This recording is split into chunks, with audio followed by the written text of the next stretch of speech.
Hello, this is a summary presentation for Snapper Grouper Regulatory Amendment 25.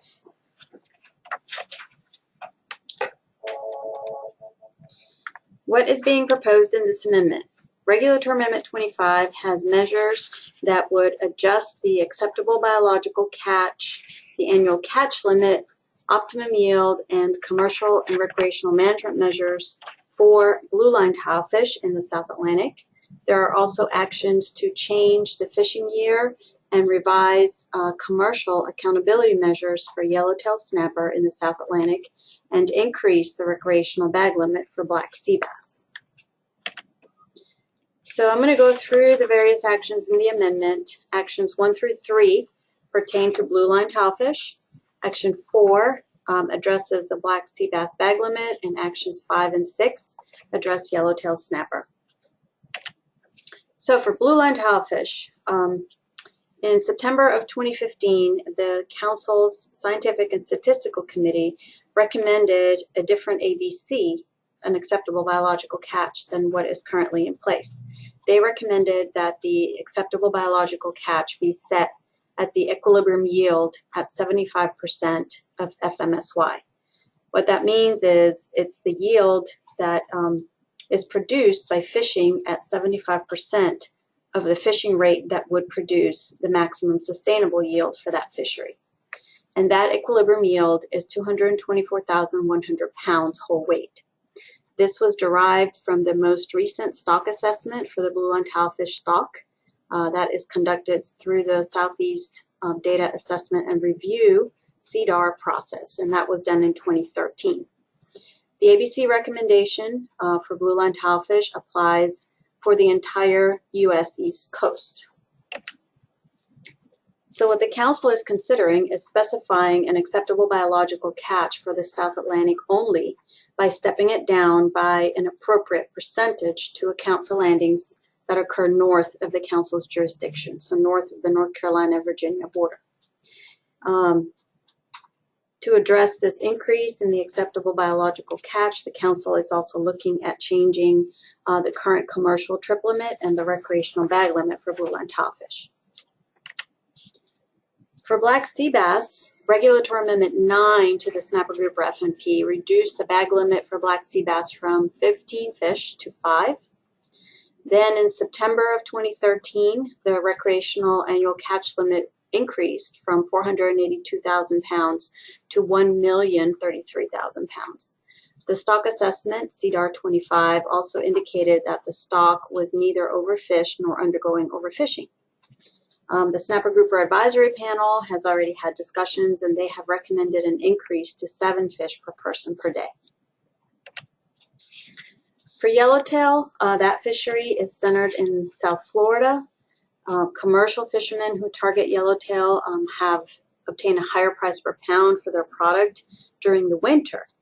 And so currently the fishing year is the calendar year, and if a closure of the commercial sector occurs due to the annual catch limit being met, then that closure would coincide with when fishermen are getting the best price per pound for their product. So the Council is considering a change to the start date of the fishing year to avoid economic hardship to fishermen in South Florida. And so that would reduce the change that a closure would occur in the winter, and if it does take place, it would happen during late spring or summer, which is also when yellowtail snapper are spawning. As I mentioned, the fishery for yellowtail is centered in South Florida, and there's been interest in specifying fishing levels jointly for the South Atlantic and the Gulf of Mexico. Another option, rather than having an annual catch limit that applies to both, is to modify existing accountability measures so that harvest is allowed until the total commercial annual catch limit for both areas, the South Atlantic and the Gulf of Mexico, is met before a closure is triggered. So the Council is considering an action to do that in this amendment. So what I'm going to do now is walk you through the various actions. There will be many tables and figures that I will do my best to explain. Action 1 is for blueline tilefish. And it adjusts, as I said, the acceptable biological catch, the annual catch limit, the optimum yield for the South Atlantic blueline tilefish stock. Alternative 1 is always no action, so that's what's currently in place. The ACL is equal to the OY, which is equal to 98% of the ABC. And the table that you see on your screen shows you what the ACL is and will be from until 2018, until modified. So currently, for this year, the total ACL was 35,632 pounds, which is split between the commercial and recreational sectors, approximately 50-50. So if the council takes no action, the ACL in 2016 will be 53,457,000. So the alternatives to Action 1 are to set the ACL at the same level as the OY at 98% of the stock ABC. And I'm calling it a stock ABC to differentiate from what's currently in place. So this is that equilibrium yield figure that I told you earlier. So this alternative 2 would use the existing equation that is currently in place through Amendment 32, but would apply it to this new ABC recommendation. And I'll show a table here in a little bit to show you what the numbers look like. Alternative 3 looks at setting the ABC and the ACL for the South Atlantic at 96% of the stock ABC. And that 96% has to do with the ratio of landings between the South Atlantic and the Great Atlantic region, which is from the North Carolina-Virginia border northwards. So we looked at the years 2005 through 2010, and that ratio of landings came out to 96%. So that's how these percentages have been calculated. Alternative 4 looks at a range of years from 2005 through 2013. Alternative 5 is 89%, and that's for years 2011 through 2013. Recall, however, that in 2011 there was in the South Atlantic a closure to fishing for 6 deep water species, including blueline tilefish, seaward of 240 feet. Alternative 6 is to set the ACL and the ABC for the South Atlantic at 88% of the stock ABC, and that's based on landings from 2005 through 2014. And then finally, Alternative 7 would put it at 78% of the stock ABC, and that's based on landings from 2011 through 2014. And here's what those numbers look like. So as I said, the sector allocations would remain the same. They're approximately apportioned equally between the commercial and the recreational sector. So you look at this table, and the stock ABC is the same under all alternatives, of course, that 224,100 pounds. Your total ACL then steps it down by whatever percentage corresponds to the alternative. Then you apply the sector allocations, and then you obtain your commercial ACL, your recreational ACL, and we also are showing the recreational ACT, which is the annual catch target. And that the formula for calculating that would not change. It simply would get updated with the new numbers. Here is a graph of annual commercial landings in pounds gutted weight for blueline tilefish from 2005 through 2014. So you can see that landings really jumped up in 2007. And then in 2011, you can see they dropped precipitously, and that was due, as I said, to the deep water closure. And these are landings just for the South Atlantic. Here's the recreational catch. This table shows you in numbers of fish, including all modes and all areas, how many fish were harvested, how many were released, and the total that were caught. And so on average, from 2010 through 2013, there were 24,000 blueline tilefish that were harvested. In 2014, I believe the poundage equal to about 95,000 pounds.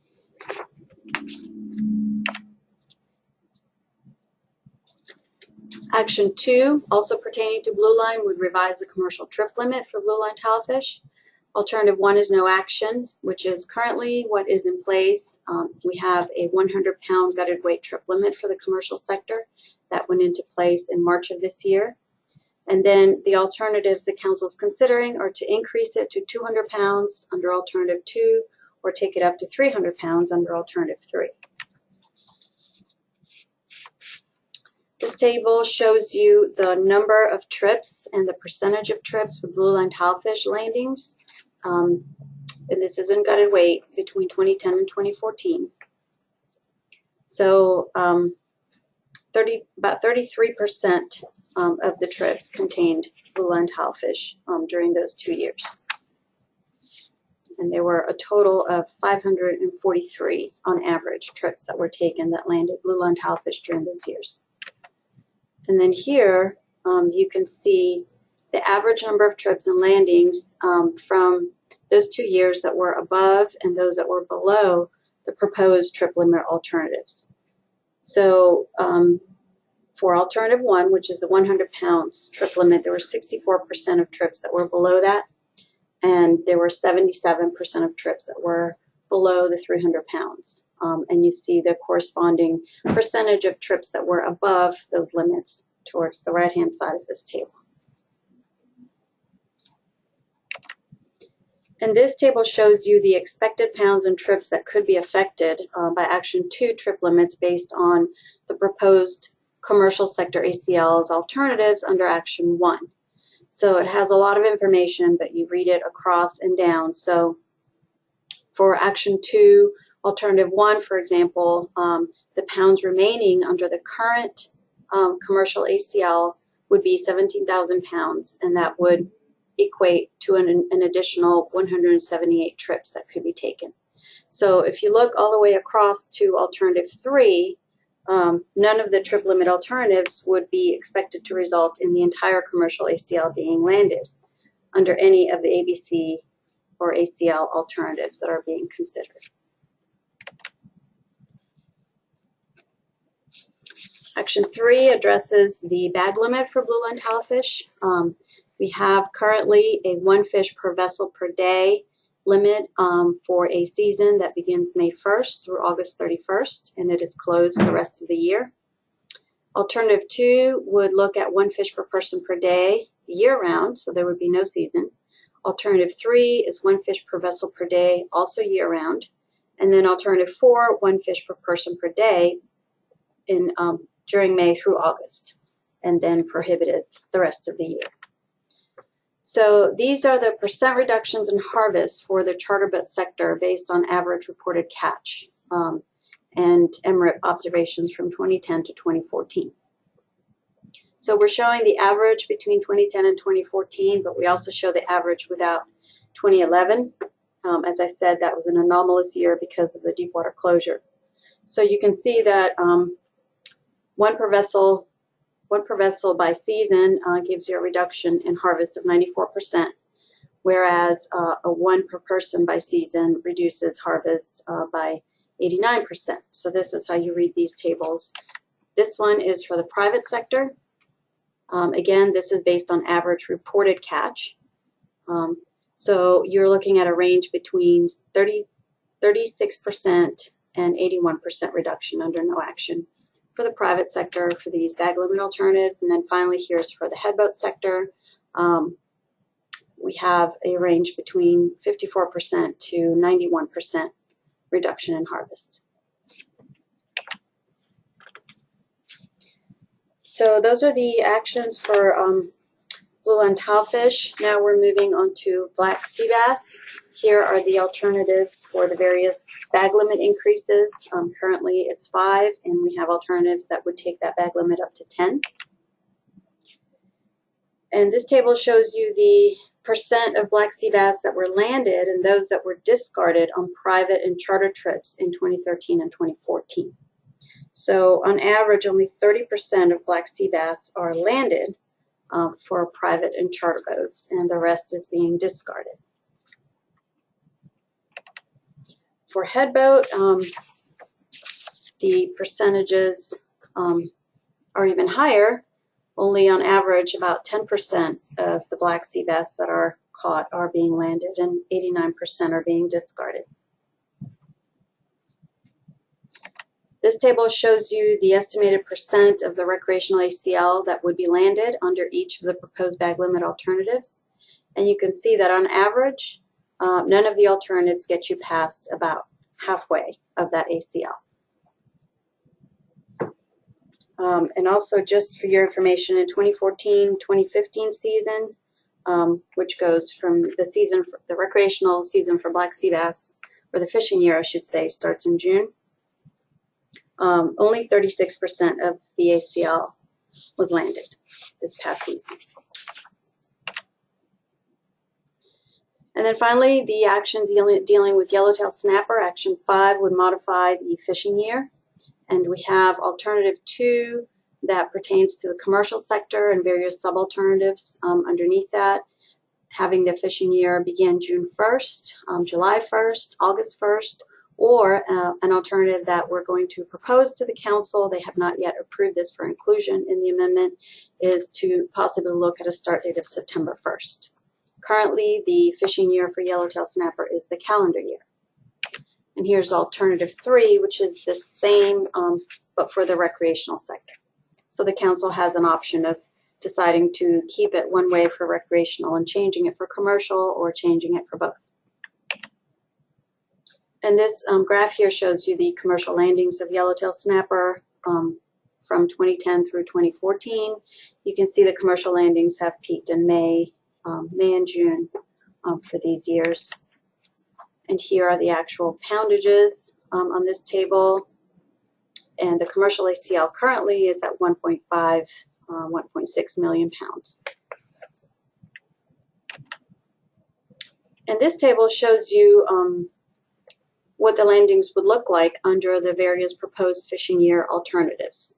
So 2A, alternative 2A, would have the fishing year start June 1st, and then you apply that fishing year to the average landings for those years that you see on your screen. And you can see on average none of these alternatives would result in the entire ACL being landed.